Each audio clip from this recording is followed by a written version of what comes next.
Sabato 11 luglio, San Benedetto. È il 193esimo giorno dall'inizio dell'anno, ne mancano 173 al termine. Il sole sorge alle 5:33, tramonta alle 20:59. La luna sorge a mezzanotte e 20, tramonta alle 11:52.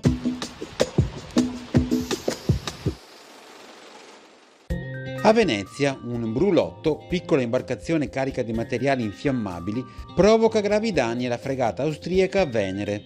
Il nemico si lamenta che i veneziani ricorrono a mezzi tanto vili.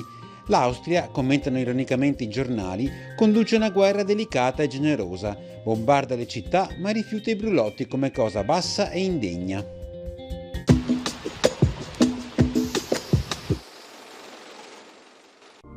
Le previsioni per domani: cielo sereno poco nuvoloso, precipitazioni assenti, temperature in diminuzione salvo le massime in quota che tenderanno ad aumentare.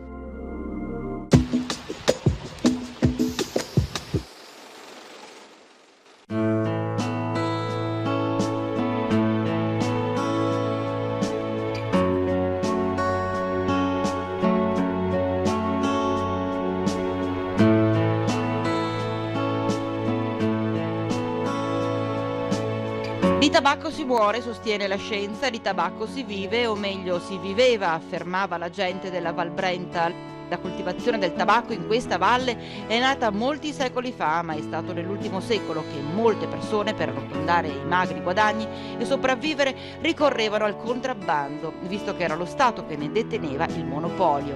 Le limitazioni imposte dal monopolio erano considerate un'intrusione dello Stato nella vita familiare, quindi a violare la legge e frodare lo Stato era un motivo di vanto. Questa attività, considerata lecita dalla maggior parte della popolazione della Val Brenta, dipendeva da un senso di sfiducia e delusione nei confronti dello Stato stesso.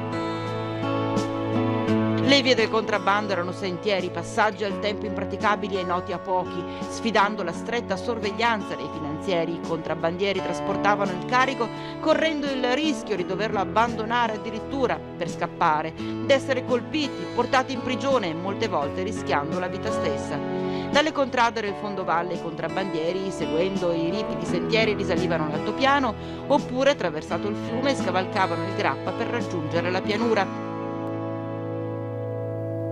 Questi sentieri sono tra loro collegati nel versante destro della Val Brenta da un itinerario che taglia trasversalmente le pendici dell'altopiano e denominato l'Alta Via del Tabacco.